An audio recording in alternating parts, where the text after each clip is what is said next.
Tan'an Tanwirul Anhar, sosok paling sederhana.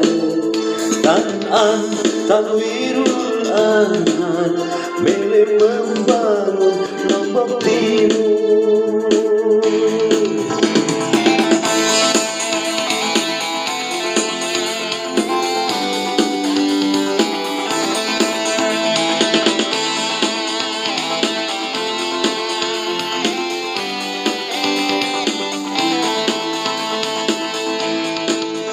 Tan'an sosok paling tercinta, isi masyarakat Lombok Timur.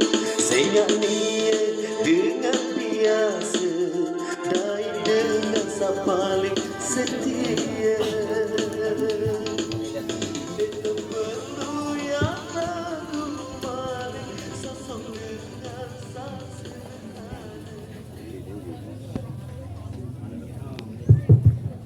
Bismillahirrahmanirrahim. Assalamualaikum warahmatullahi wabarakatuh. Alhamdulillahirabbil alamin. Wassalatu wassalamu ala asrofil anbiya'i wal mursalin wa ala alihi wa sahbihi ajmain, amma ba'du. Yang tiang hormati, tiang muliakan dan tiang banggakan Bapak Tuan Guru, para tokoh agama, tokoh masyarakat, yang hormati, yang muliakan dan yang banggakan. Yang mana Bu Sekcamnya nih? Oh, Bu Sekcam. Dari mana Bu Sekcam? Tebaban. Alhamdulillah, orang lokal. Nggih. Jangan orang Jerowaru jadi Sekcam di Suralaga kurang pas, jauh. Nggih. Alhamdulillah, Bu Sekcam yang saya hormati. Para panitia pembangunan Masjid As-Sholatiyah yang saya hormati juga. Yang saya hormati, yang banggakan Bapak Kepala Desa, para pimpinan pondok pesantren yang sempat hadir di sini, Bapak dan Ibu yang insya Allah akan berpartisipasi dalam pembangunan ini, ikut berkontribusi baik dalam bentuk sedekah, amal dan sebagainya, insya Allah akan menjadi tabungan kita kelak di akhirat nanti. Tak lupa yang saya hormati, yang banggakan, yang muliakan. Beliau ini Ketua Asosiasi Dagang Lombok Timur sekaligus pengurus juga Pondok Pesantren Yayasan. Kalau tidak salah Nur Muhammad Asidik. Insya Allah karena beliau bergerak di bidang usaha yang akan menopang maju dan berkembangnya ke depan untuk yayasan beliau. Kita doakan ke depan yayasan ini maju dan berkembang dan berkontribusi di masyarakat kita sehingga dapat memajukan pendidikan di Desa Bagi Payung. Okay. Bapak dan Ibu hadirin yang saya muliakan, alhamdulillah, mari sama-sama kita panjatkan puja dan puji syukur kita kehadirat Allah Subhanahu wa taala. Alhamdulillah, panitia dan semua yang terlibat di persiapan peletakan batu pertama Masjid As-Sholatiyah ini, kita bersyukur kepada Tuhan. Kita telah diberikan nikmat, sehat, kesempatan, dan yang lebih yang syukuri secara pribadi, secara tidak langsung kita diingatkan, kita diajak secara bersama-sama untuk ikut berpartisipasi, ikut berkontribusi dalam menyukseskan pelaksanaan pembangunan Masjid As-Sholatiyah niki.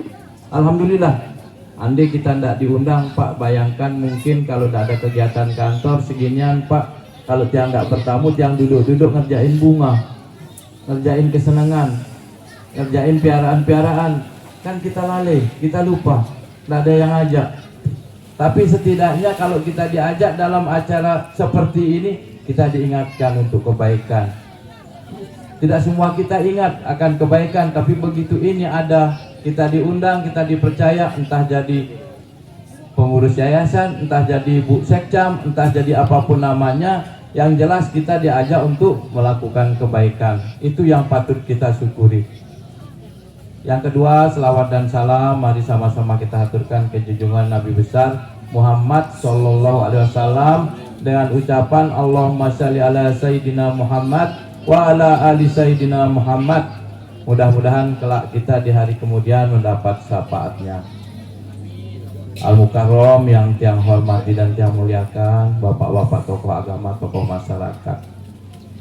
yang DPR, mohon maaf Bu, kadang-kadang berpikir seperti apa kayaknya masyarakat Lombok Timur ini, seperti apa banyak uangnya. Karena apa? Sekarang masjid di tiap dusun, di tiap kampung, lantai 2, anggarannya di atas 1,5 miliar. Bayangkan di setiap dusun. Secara akal sehat kita lihat tadi 115 kakak. Sudah dijelaskan sama ketua panitia, ekonominya menengah ke bawah, bukan ke atas. Tapi berani menganggarkan masjid 1,5 miliar. Patut kita banggakan Bu, kita bersyukur. Ini artinya semangat masyarakat kita untuk membangun tempat-tempat ibadah luar biasa. Tapi jangan dipaksa. Ini jangan dipaksa, jangan sampai bapak dan ibu tidak berani beli beras karena udah janji beli semen di masjidnya, akhirnya lapar. Pak Ketua Panitia, ini sekedar selintas ya saja ya, namanya omongan dewan, boleh-boleh saja, walaupun tidak berkenan tapi ada sedikit pendidikannya. Jadi kalau dulu di zaman Maulana Syekh sempat ribut di Pancor dibangun Masjid Muhammadiyah, tidak disetujui oleh beliau. Apa alasannya? Satu desa tidak boleh 2 masjid karena menimbulkan pertentangan, potensi konflik ada dulu. Tapi kan tadi udah dijelaskan lagi sama ketua panitia, ini perkembangan zaman. Sudah dibantahkan pendapat dulu dengan perkembangan zaman. Ini alasan. Sarana prasarana apapun kita bangun itu selalu berdasarkan indikator-indikator Bapak Ibu. Contoh, bangun sekolah, di situ ada sekolah apa enggak, di situ ada berapa murid, di situ ada berapa guru yang akan mengajar, di situ ada enggak yang membiayai sekolahnya, dan sebagainya. Sarana kesehatan juga seperti itu. Apa indikatornya? Di situ apa memang dibutuhkan, berapa jumlah penduduk, berapa masyarakatnya, dan apakah tempat di situ enggak ada fasilitas yang akan dibangun itu. Saya kira sama juga dengan masjid. 115 kakak yang tadi udah dijelaskan sama pengurusnya ada di samping kita punya masjid. Kenapa harus dibangun? Tapi tidak apa-apa, asal tujuan pembangunannya sekarang, walaupun masyarakatnya masih bisa ditampung sama masjid sebelah, walaupun jarak antara kampung ini, mukim ini dengan kampung sebelah masih berdekatan sekali, artinya tidak butuh waktu lama, tidak butuh waktu kendaraan untuk ke masjid kalau berjumatan. Kalau memang ini harus dibangun dengan alasan pertimbangan kebaikan, ya enggak apa-apa, silahkan. Kalau sumpama walaupun masjid kita masih nampung di sebelah, tapi perlu lagi ada masjid. Kalau dulu musola, sekarang diperluas jadi masjid. Kalau tempat anak-anak ngaji nantinya, misalnya di kampung sebelah udah banyak anak ngaji, tidak cukup nampung, silahkan buat masjid lain, buat anak yang lain untuk ngaji. Yang paling penting juga, jangan pembangunan masjid ini tadi udah dibilang sebagai alasan untuk perpecahan. Jangan mentang-mentang saya ya Topa di samping NU, di samping ya Daru, sama kalau ya Topa dengan ya Daru, ya mohon maaf, ada 2 organisasi yang berbeda misalnya. Ya organisasi beda, hatinya tetap satu, masyarakatnya tetap bekerja sama, tidak boleh beda. Jadi di Masjid As-Sholatiyah maupun di masjid sebelah tadi itu, mau jemaahnya kemana saja tidak boleh dilarang.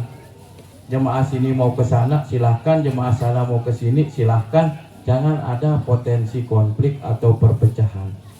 Akan menjadi mudarat, akan menjadi tidak baik, akan menjadi musibah. Sebab As-Sholatiyah ini dibangun karena tidak mau nginjak masjid situ, soalnya beda organisasi.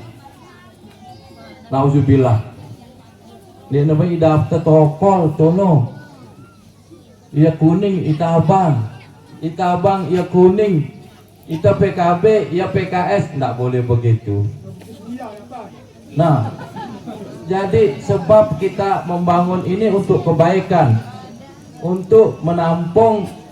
Mungkin ada kegiatan-kegiatan ibadah yang tidak dapat kita selenggarakan di situ karena sudah memang ada yang menempati, mohon maaf.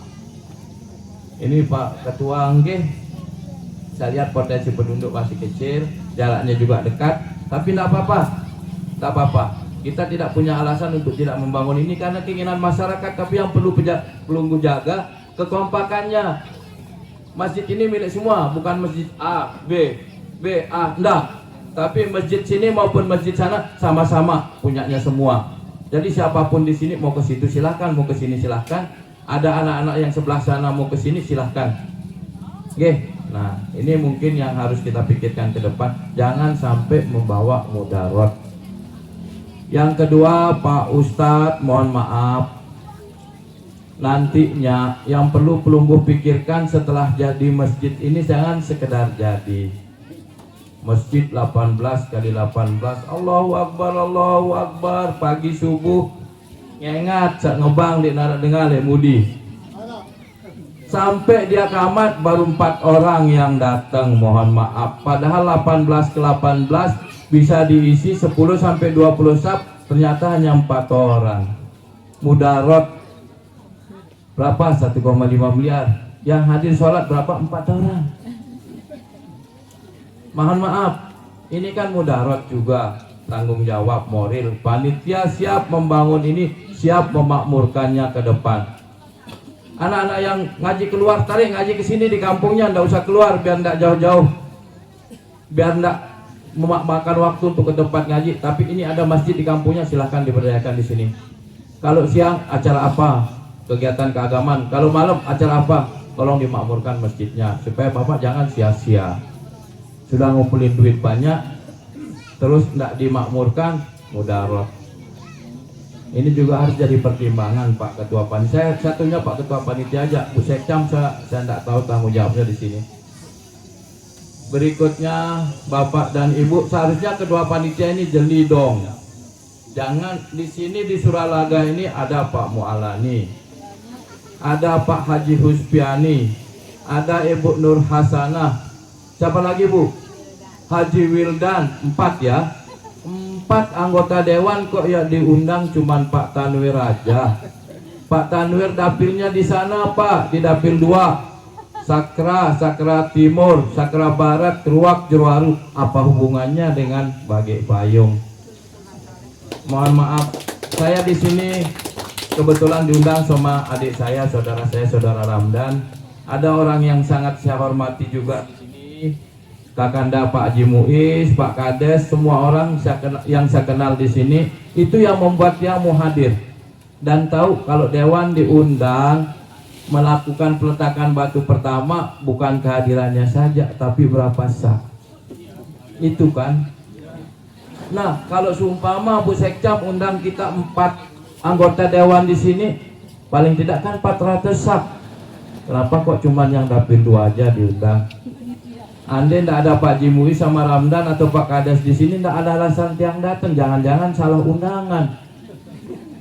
Tapi saya semangat karena ini peletakan batu pertama.